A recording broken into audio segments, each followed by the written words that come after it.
Hello lovely YouTubers! Welcome back to Jacobism. You know we only deal in bangers and today is no different. Today we're going to talk about self-love. Now I'm not a particularly wishy-washy guy, but I hope my ideas resonate with you and perhaps make you consider an alternative perspective. In this video I'm going to share with you some definitions with theory, some common misconceptions with some examples, and despite my previous disclaimer, I'm even going to share with you a poem that I wrote. Eek. Let's get into this, people. So first things first, I'm the realist. No, in all seriousness, we're going to look at the true definition of what I believe to be self-love. People have this notion that self-love is the idea of getting a massage or having some pedicure thing or using a bidet. And whilst in part it is, my understanding of self-love is rather the consistent undertaking of compassionate actions which on the surface might not always be what you truly want to do, but are in your best interest in the long term. I often refer to the very unoriginal theory of the civil man versus the animal. In humans, we have both characters within us, and one is very logical and rational, and the other is very emotional and impulsive. Despite one seeming very positive and useful, and the other being quite the antonym, they are needed in tandem in order to ensure the very makeup of our humanness. It is best explained with examples and anecdotes, but the general premise is that when we make sound and reasoned decisions or actions, these are when the civil man is in charge. But conversely, when we make emotional decisions or actions, this is when the animal is in control. Be patient, I'm going to explain this. Now, on this second point, it's time to introduce some examples and anecdotes which better explain the previous waffle I was banging on about. Let's use the gym.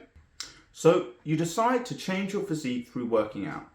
The decision to start working out is usually rooted in a dissatisfaction with your current physical shape or abilities. This is inherently good and bad. It's good because you want to take action to better your physical state in a positive way. It's bad because it is probably the result of the consistent degradation of yourself, and as such, you've persistently been mean to yourself and depleted your self-esteem. It's a double-edged sword, because if you stand any chance of being consistent with your goal, it will be the result of consistently showing yourself love. For example, whilst now it might seem that making sacrifices to consistently go to the gym regularly or resisting the urges to deviate from your diet is an act of depriving yourself of the things you truly want, you will realize that this is actually you being the most loving towards yourself. You will want it more than allotting yourself semi-regular nights out, as you know spending the better half of the next day drunk will be used as an excuse to not go to the gym. In your unaccustomed mind, this can seem like a lot of battling and working that's not going to result in that much gain. However, when you adopt the perception of self-love I advocate, you will see why. At the beginning, your mind, which you are used to letting control you, will say, you've worked hard this week, have a day off, or you've been really consistent with your diet, have that donut. And that is entirely normal. However, when you are at the beginning, and you will know when you are not, you must train yourself to not do what you feel is right, but what you think is right. When you know that motivation is no longer getting you to the gym, but the discipline to do what is right, this is a sign that you have adopted the necessary mindset and ultimately showing yourself love. After all the consistency, you can now strike a balance of showing yourself love. If after enough time of hitting your macros and working hard, you can see the results of your work, then in some sense, you can allow yourself that donut because you will not feel the shame of deviating from your diet. And in some sense, you deserve it. When you have developed the discipline and the ability to suffice yourself with love, you will learn the balance of allowing yourself the things your animal truly wants. We all want to do no work, have lots of money, have a rocking body, and spend time with friends having fun. But unfortunately, this is a reality very few, if any, get to live. Those things we want is our inner animal desiring socialization, relaxing, and indulgence. You see, Striking a balance of self-love is about feeding the animal and the civil man. Most of us, through conditioning, have fed the animal more than the man, and so we believe that feeding the animal is when we are kindest to ourselves. However, if you resist the urge to feed the animal, you will learn that feeding the civil man is actually when we are kindest to ourselves. When we practice self-love to the civil man, after enough time, the results of that consistency is the things we truly want. If, after enough time, you have shredded your body of the fat, got your bands up, or whatever it is, you will realize that the deferred gratification over the immediate gratification delivers far more lasting rewards than could be imagined. So much so, you will be excited by the resistance that you are enacting and will realize that feeding the civil man over the animal is supremely better. This is self-love, not this wishy-washy bullshit of getting a haircut or having a cheat meal.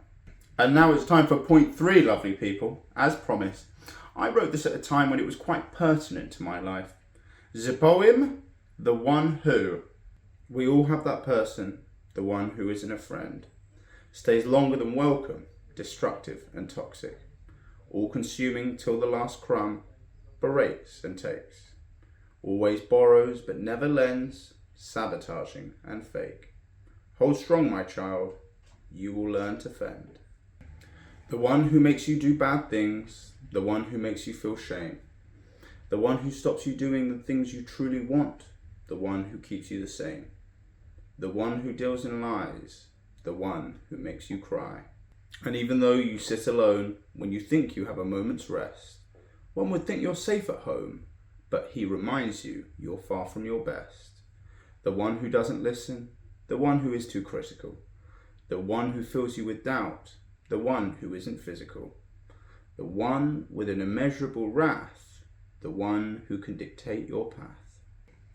It's only ever just you and him, with insults you can't bear to hear, but you choose to believe him because you live in fear.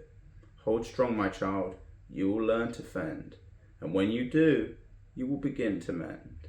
We all have that person, the one we can't call a friend. Just remember to nurture and not to pretend, because, my dove, it all starts with self-love. And now it is time to end, lovely people. I hope that today's video has shown you that self-love is not what society or bullshit internet culture makes it out to be, but is actually the consistent undertaking of compassionate actions which benefit you in the long term, despite seeming like the things you don't truly want to do.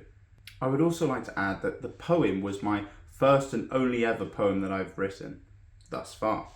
And so, thank you all for watching. I wish you the best on your journeys. And if you want bragging rights for being one of the OG subscribers,